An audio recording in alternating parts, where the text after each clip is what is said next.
Sir ನಿನ್ನೆ SIT ರೇವಣ್ಣವ್ರನ್ನ arrest ಬಂಧನಕ್ಕೆ ತಗೊಂಡಿದ್ದಾರೆ, ಬಂಧನ ಮಾಡಿದ್ದಾರೆ. ಇವತ್ತು ಮೋಸ್ಟ್ಲಿ ಮ್ಯಾಜಿಸ್ಟ್ರೇಟ್ ಮುಂದೆ ಪ್ರೊಡ್ಯೂಸ್ ಮಾಡ್ಬೋದು ಸರ್, ಕಸ್ಟಡಿ ಕೇಳ್ಬೋದು ಅಂತಿದೆ. SITನವರು ಪ್ರತಿನಿತ್ಯ ಏನು ಮಾಡ್ತಾರೆ ಅಂಥೇಳಿ ನಾನು ಸ್ಪೋಕ್ಸ್ಮನ್ ರೀತಿಯಲ್ಲಿ ತಮಗೆ ಬ್ರೀಫಿಂಗ್ ಮಾಡೋಕ್ಕಾಗೋದಿಲ್ಲ. ಅದು SITನವರು ಅವ್ರ ಕೆಲಸ ಅವ್ರು ಮಾಡ್ತಾರೆ. ಈಗೇನು ಕಾನೂನಿನ ಪ್ರಕಾರ ಕಂಪ್ಲೇಂಟ್ಸ್ ಬಂದಿತ್ತು, ಅದಕ್ಕೆ ಆ್ಯಕ್ಟ್ ಮಾಡಿದ್ದಾರೆ, ಅರೆಸ್ಟ್ ಮಾಡಿದ್ದಾರೆ. ಅದನ್ನು ತಾವೇ ಹೇಳಿದಾಗೆ ಮ್ಯಾಜಿಸ್ಟ್ರೇಟ್ ಮುಂದೆ ಅವರು ಪ್ರೊಡ್ಯೂಸ್ ಮಾಡ್ತಾರೆ. ಆನಂತರ ಏನು ಮುಂದೆ ಏನು ಪ್ರೊಸೀಜರ್ ಆಗುತ್ತೆ ಅದನ್ನು ಮಾಡ್ತಾರೆ. ಸರ್, ವಿಡಿಯೋ ಬಿಡುಗಡೆ ಮಾಡಿದ್ದು ಯಾರು, ಏನು ಎತ್ತ ಅಂತ ಏನಾದರೂ ಮಾಹಿತಿ ಸಿಕ್ಕಿದೆ ಸರ್ SIT? ಅದೆಲ್ಲ ಅವರು SITನವರು ಅವ್ರಿಗೇನು ಮ್ಯಾಂಡೇಟ್ ಕೊಟ್ಟಿದ್ದೇವೆ ಸರ್ಕಾರದ ವತಿಯಿಂದ, ಅದನ್ನು ಎಲ್ಲವನ್ನು ಕೂಡ ಅವರು ಇದಕ್ಕೆ ಸಂಬಂಧಪಟ್ಟಂಥ ಎಲ್ಲವನ್ನು ಕೂಡ ಪರಿಶೀಲನೆ ಮಾಡಬೇಕಾಗ್ತದೆ, ತನಿಖೆ ಮಾಡಬೇಕಾಗ್ತದೆ. ಸರ್, ಕಾರ್ತಿಕ್ ಮೇಲೆ ಗಂಭೀರವಾದಂಥ ಆರೋಪ ಇದೆ ಸರ್, ಮಾಜಿ ಡ್ರೈವರ್. ಆ ವ್ಯಕ್ತಿ ಎಲ್ಲಿದ್ದಾನೆ ಸರ್? 4 ದಿನ ಆಯಿತು, 5 ದಿನ ಆಯಿತು, ಇದುವರೆಗೂ ಕೂಡ ಎಲ್ಲಿದ್ದಾನೆ, ಏನಿಲ್ಲ, ಯಾರ ಜೊತೆ ಇದ್ದಾನೆ ಅನ್ನೋದು ಮಾಹಿತಿ ಸಿಗ್ತಾ ಇಲ್ಲ. ಒಂದು ಕಡೆ ಕುಮಾರಸ್ವಾಮಿ ಹೇಳ್ತಾರೆ DK ಕಸ್ಟಡಿಯಲ್ಲಿದ್ದಾರೆ ಅವರು. SITನವರಿಗೆ ಗೊತ್ತಿರುತ್ತೆ, ನಮ್ಗೆ ಗೊತ್ತಿರಲ್ಲ. SITನವ್ರಿಗೆ ಅಷ್ಟೇ ಗೊತ್ತಿರುತ್ತೆ.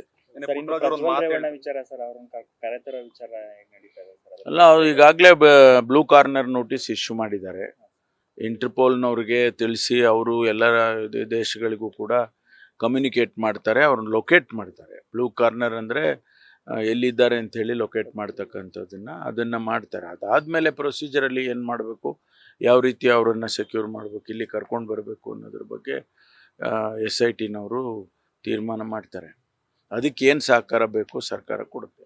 ವಿಚ್ ಹಂಟ್ ಅನ್ನೋ ಆರೋಪವನ್ನು ಕುಮಾರಸ್ವಾಮಿ ಅವರು ಪದೇ ಮಾಡ್ತಿದ್ದಾರೆ ಸರ್. ಗವರ್ನಮೆಂಟ್ ಬೇಕು ಅಂತೇಳಿ ಈ ರೀತಿಯಾದ ಕ್ರಮವನ್ನು ಶುಕ್ರವಾರ ಇಟ್ಕೊಂಡು ಶನಿವಾರ ಅವ್ರನ್ನ ಅರೆಸ್ಟ್ ಮಾಡಿ ಭಾನುವಾರ ಜೈಲಲ್ಲಿ ಇರೋ ಪ್ಲಾನ್, ಈ ಥರದ್ದೇನೆಲ್ಲ ಬೇಕು ಅಂತಾನೆ ಮಾಡ್ತಿದ್ದಾರೆ ಅನ್ನೋ ರೀತಿ ಹೇಳಿಕೆಗಳು JDS ಕಡೆಯಿಂದ. ನ್ಯಾಚುರಲಿ ಅವರಿಗೆ ಬೇಸರ ಆಗಿದೆ, ಹಾಗಾಗಿ ಅವರು ಆ ರೀತಿ ಹೇಳ್ತಾರೆ. ಆದರೆ ಒಂದು ಪ್ರೊಸೀಜರಲ್ಲಿ ಮಾಡಬೇಕಾಗುತ್ತೆ. ನಾಳೆ SIT ಮೇಲೆ ಕೂಡ ಆಪಾದನೆ ಮಾಡ್ಬೋದಲ್ವಾ. ಪ್ರೊಸೀಜರ್ ಮಾಡದೆ ಹೋದರೆ, ಕಾನೂನಿಗೆ ವಿರುದ್ಧವಾಗಿ ಅವರೇನಾದರೂ ಕ್ರಮ ಮಾಡಿದರೆ, ಒಂದು ವೇಳೆ ಆ ರೀತಿ ನಡ್ಕೊಂಡ್ರೆ ನಾಳೆ SITನವ್ರ ಮೇಲೆ ಕೂಡ ತಪ್ಪು ಮಾಡಿದ್ದಾರೆ, ಕಾನೂನಿಗೆ ವಿರುದ್ಧವಾಗಿ ಮಾಡಿದ್ದಾರೆ ಅಂತ ಹೇಳಿ ಅವ್ರ ಮೇಲೂ ಆಪಾದನೆ ಬರ್ಬೋದು. ಅದಕ್ಕೆ ಅವರು ಎಲ್ಲ ಎಚ್ಚರಿಕೆಗಳನ್ನ ವಹಿಸಿ, ನಾವು ಅವ್ರಿಗೆ ಹೇಳಿದ್ದೇವೆ, ಕಾನೂನು ಬಿಟ್ಟು ಏನೂ ಮಾಡಬಾರ್ದು, ನೀವು ಕಾನೂನಿನ ಚೌಕಟ್ಟಿನಲ್ಲೇ ಕೆಲಸ ಮಾಡಬೇಕು ಅಂತಕ್ಕಂಥ ವಿಚಾರವನ್ನು ಕೂಡ ನಾವು ಸರ್ಕಾರದಿಂದ ಹೇಳಿದ್ದೇವೆ. ಇಲ್ಲ, ನಮಗೇನು ಗೊತ್ತಾಗಿಲ್ಲ, ಅದು ನನಗೆ ಏನು ಗೊತ್ತಾಗಿಲ್ಲ. SITನವ್ರಿಗೆ ಗೊತ್ತಿದ್ರು ಕೂಡ ಅದನ್ನು ಅವ್ರು ಕರ್ಕೊಂಡು ಬರೋವರೆಗೂ ಅದನ್ನು ಡಿಸ್ಕಸ್ ಮಾಡೋದಿಲ್ಲ. ಕುಮಾರಸ್ವಾಮಿ ಅವರು ಹೇಳ್ತಾರೆ ತನಿಖೆ ದಾರಿ ತಪ್ತಾ ಇದೆ, ಇಲ್ಲಿ ಮಾಹಿತಿಯನ್ನ ಗೌಪ್ಯವಾಗಿಡೋ ಬದಲಾಗಿ ಹೊರಗಡೆ ಬಿಡ್ತಾ ಇದ್ದಾರೆ, ತನಿಖೆಗಿಂತ ಇದನ್ನ ವಿಚಾರವನ್ನ ಹೊರಗೆ ಬಿಡೋದ್ರಲ್ಲಿ ಬ್ಯುಸಿ ಆಗಿದ್ದಾರೆ. ಯಾರು ನೋಡಿ, ನಾನು ಕೂಡ ನಿಮಗೇನು ಹೇಳ್ತಾ ಇಲ್ಲ. ನಾನು ಕೂಡ ಈಗ ಅರೆಸ್ಟ್ ಮಾಡಿದ್ರಪ್ಪ, ಕಂಪ್ಲೇಂಟ್ ಬಂದಿತ್ತು, ಅಷ್ಟಕ್ಕಷ್ಟೇ ಹೇಳ್ತೇನೆ. ಒಳಗಡೆ ಎಲ್ಲ ಏನು SITನವ್ರು ಮಾಡ್ತಾರೆ, ಅದರಲ್ಲಿ ಸ್ಟೇಟ್ಮೆಂಟ್ಗಳಲ್ಲಿ ಏನು ಹೇಳ್ತಾರೆ, ಇದೆಲ್ಲ ನಾವು ಹೇಳೋಕ್ಕಾಗತ್ತೆ? ನಮಗೆ ಗೊತ್ತಿಲ್ಲ. How can I disclose it R anybody else?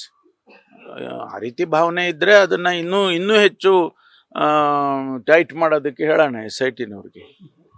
ವಿಷಯ ಆಚೆ ಬರಬಾರ್ದಪ್ಪ, ಯಾವುದು ವಿಷಯಗಳು ಆಚೆ ಬರಬಾರ್ದು ಅಂತೇಳಿ ಇನ್ನೂ ಅವರಿಗೆ ತಾಕೀತು ಮಾಡೋಣ. ನ್ಯೂಸ್ ಫಸ್ಟ್, ನಿರ್ಭೀತಿಯಿಂದ ನಿಮ್ಮ ಪರವಾಗಿ.